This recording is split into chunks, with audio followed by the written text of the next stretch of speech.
सातत्यपूर्ण सर्वंकष मूल्यमापन पद्धतीमध्ये फार मोठा बदल आज करण्यात आलेला आहे. पुन्हा एकदा वार्षिक परीक्षा सुरू करण्यात आलेली आहे. आता विद्यार्थी नापासही होऊ शकतात. त्याचप्रमाणे श्रेणी पद्धतीऐवजी थेट गुण देण्याची नवी पद्धत सुरू करण्यात आली आहे. मूल्यमापन पद्धतीत करण्यात आलेल्या या नवीन बदलांबाबत या व्हिडिओमध्ये जाणून घेऊया. नमस्कार, शिक्षणाची बाराखडी या सिरीजमध्ये मी दीपक आपल्या सर्वांचे हार्दिक स्वागत करतो. मित्रांनो, आज दिनांक 7 डिसेंबर 2023 रोजी महाराष्ट्र शासनाद्वारा एक शासन निर्णय निर्गमित करण्यात आलेला आहे. याप्रमाणे इयत्ता 5वी व 8वीसाठी वार्षिक परीक्षा, पुनर्परीक्षा व मूल्यमापन पद्धती निश्चित करून देण्यात आलेली आहे. या शासन निर्णयात सांगण्यात आले आहे की इयत्ता 5वी आणि 8वीसाठी संकलित मूल्यमापन चाचणी क्रमांक 2 अर्थात द्वितीय सत्रातील चाचणी याला आता वार्षिक परीक्षा म्हणून संबोधण्यात येणार आहे. संकलित मूल्यमापन चाचणी क्रमांक 1 चे मूल्यमापन हे प्रचलित CCE नुसार करण्यात येईल. इयत्ता 5वी व 8वी करिता घेण्यात येणाऱ्या वार्षिक परीक्षेमध्ये 10 मार्कांचे तोंडी काम किंवा प्रात्यक्षिक राहील. त्याप्रमाणे इयत्ता 5वी करिता 40 मार्कांची लेखी परीक्षा व 8वी करिता 50 मार्कांची लेखी परीक्षा राहणार आहे. इयत्ता 5वी करिता एकूण 50 गुणांची वार्षिक परीक्षा राहील, तर इयत्ता 8वी करिता 60 गुणांची वार्षिक परीक्षा राहणार आहे. वार्षिक परीक्षा ही त्या शैक्षणिक वर्षाच्या द्वितीय सत्रातील अभ्यासक्रम, अपेक्षित अध्ययन निष्पत्ती यांवर आधारित राहणार आहे. वार्षिक परीक्षेसाठी इयत्ता 5वीतील प्रथम भाषा, द्वितीय भाषा, तृतीय भाषा, गणित आणि परिसर अभ्यास भाग 1 व 2 या विषयांचा समावेश राहणार आहे.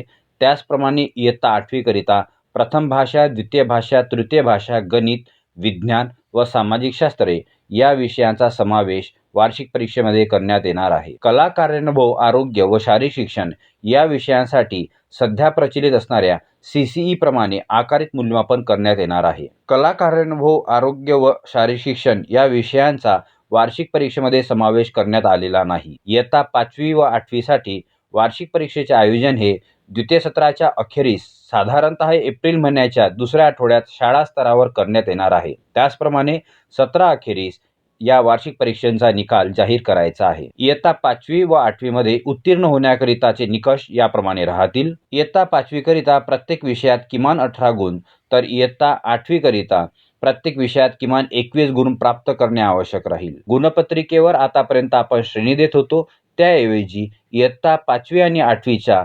गुणपत्रिकेवर आपल्याला आता गुण द्यायचे आहेत. वार्षिक परीक्षेमध्ये विद्यार्थी कोणत्याही विषयामध्ये अनुत्तीर्ण झाल्यास अथवा गैरहजर राहिल्यास त्याला अनुत्तीर्ण समजण्यात येईल. मात्र अनुत्तीर्ण विद्यार्थ्याला पुन्हा परीक्षा देण्याची एक संधी असेल. त्याचप्रमाणे विद्यार्थ्यांसाठी सवलतीच्या गुणांचीही सोय करण्यात आलेली आहे. इयत्ता 5वी व 8वीतील विद्यार्थी अनुत्तीर्ण होत असल्यास त्याला सवलतीचे गुण देता येतील.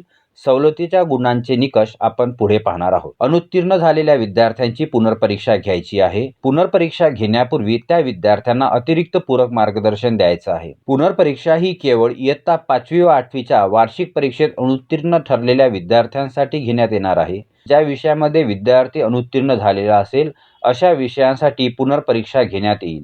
कला, कार्यानुभव, शारीरिक शिक्षण व आरोग्य शिक्षण या विषयांची पुनर्परीक्षा असणार नाही. पुनर्परीक्षेतील गुणांच्या आधारेच विद्यार्थी उत्तीर्ण अथवा अनुत्तीर्ण ठरवण्यात येईल. अर्थात इयत्ता 5वी व 8वीतील विद्यार्थ्यांकरिता प्रथम वार्षिक परीक्षा घेण्यात येईल.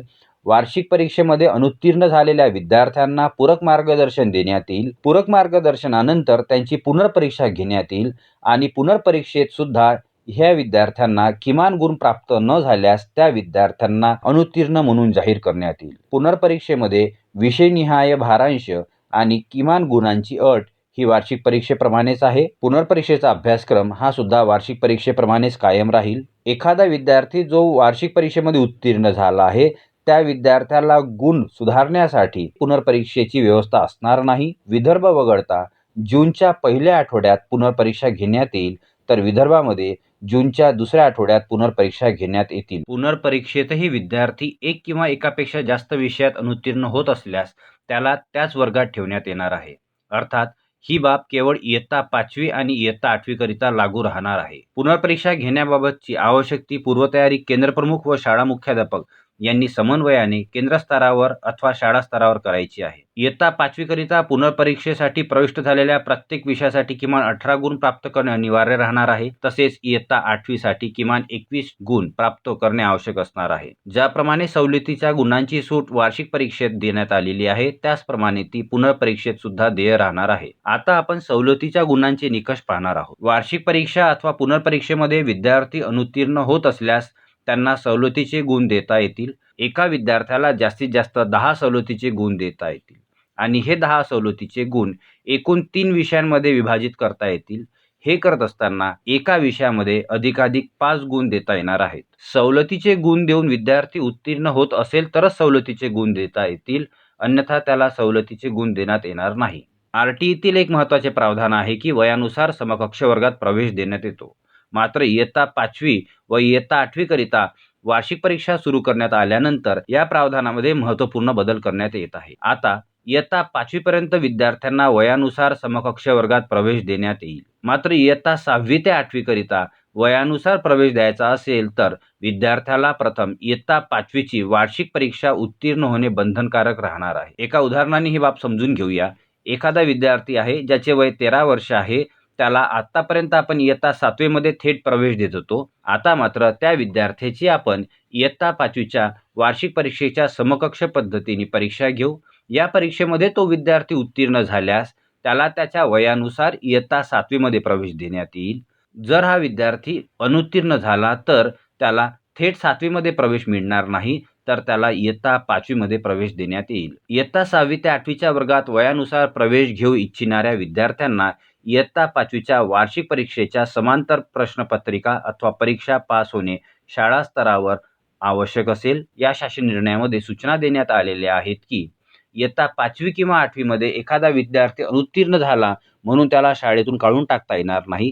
त्याचे प्राथमिक शिक्षण पूर्ण होईपर्यंत तो शाळेमध्ये कायम राहील. इयत्ता 5वी आणि 8वी साठी शिक्षकांनी शाळा स्तरावर वार्षिक परीक्षा व पुनर्परीक्षा आयोजित करायच्या आहेत. एखादा विद्यार्थी तो इयत्ता 5वी किंवा 8वी मध्ये असेल आणि तो त्याच्या मूळ शाळेमध्ये वार्षिक परीक्षेत नापास झाला, मात्र त्याने नापास झाल्यानंतर शाळा बदलण्याचा निर्णय घेतला, तर नवीन शाळेने त्या विद्यार्थ्याची पुनर्परीक्षा घ्यायची आहे आणि तो विद्यार्थी उत्तीर्ण होत असेल तरच त्याला समकक्ष वर्गात प्रवेश द्यायचा आहे. या शासन निर्णयातील सर्व तरतुदी ह्या इयत्ता 5वी व इयत्ता 8वी साठीच लागू राहणार आहे. इतर सर्व वर्गांसाठी सध्या प्रचलित असलेली CCEची कार्यपद्धती सुरू राहणार आहे.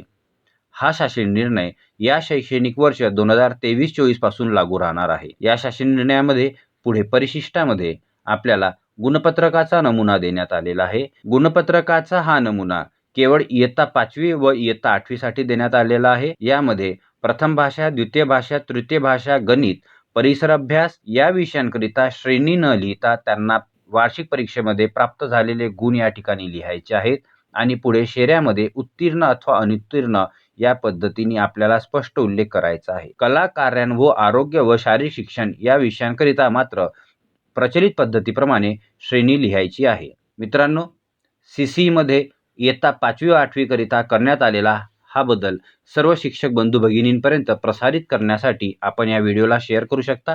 आपले काही प्रश्न असल्यास अथवा आपल्या प्रतिक्रिया आपण चॅट बॉक्समध्ये देऊ शकता. माझ्या या यूट्यूब चॅनलवर समय अंतर्मनातील आशेची या नावाने एक सिरीज सुरू आहे, ज्यामध्ये जीवनाशी थेट संबंधित असणाऱ्या विविध मुद्द्यांवर आपण चर्चा करत असतो. आपण त्याही सिरीजचा लाभ घेऊ शकता. धन्यवाद.